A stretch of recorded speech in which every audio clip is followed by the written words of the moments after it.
Able to kind of overcome the rough first inning, guys chip back in, take advantage of a break. What did you see kind of the turning point? Yeah, obviously the first inning, they get the quick runs, and that puts you on your heels a little bit. I think he walks 3 in the first, and we don't end up getting one. That kind of, you're hoping that just doesn't keep the momentum going in the wrong direction.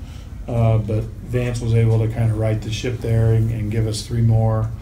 We able to chip away a little bit. We had another situation with bases loaded that we had a few spots there to score a bunch of runs or have a chance to at least, and we didn't. And those always you worry that they don't. Hope they don't come back to haunt you. That you don't get yourself back in the game right there. But we were able to, keep chipping away and catch them late. With Vance, was it all along? I mean, he hadn't started in a while. So were you kind of wondering how far he can go, or in terms of being built up to go?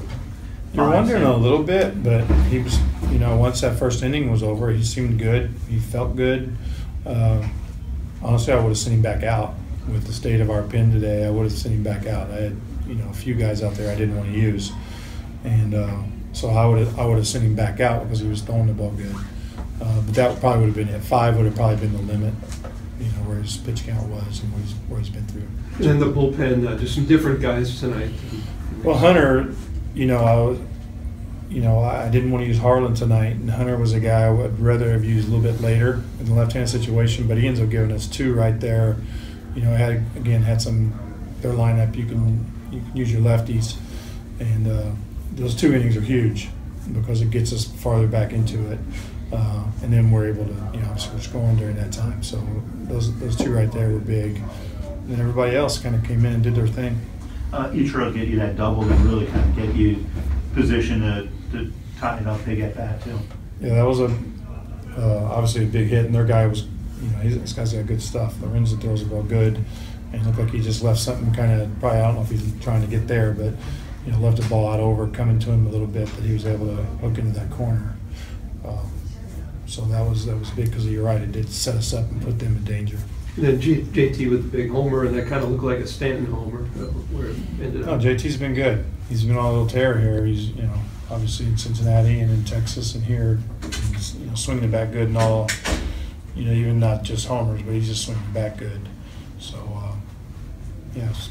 When do you see power in his game? I mean, where do you see kind of the evolution of that with his swing? And well, you see, you never want to limit anybody, but I think he's a guy that what we're seeing is a guy that's capable of hitting, extreme velocity. He hits the ball on the fastball. You can't really throw the ball by him.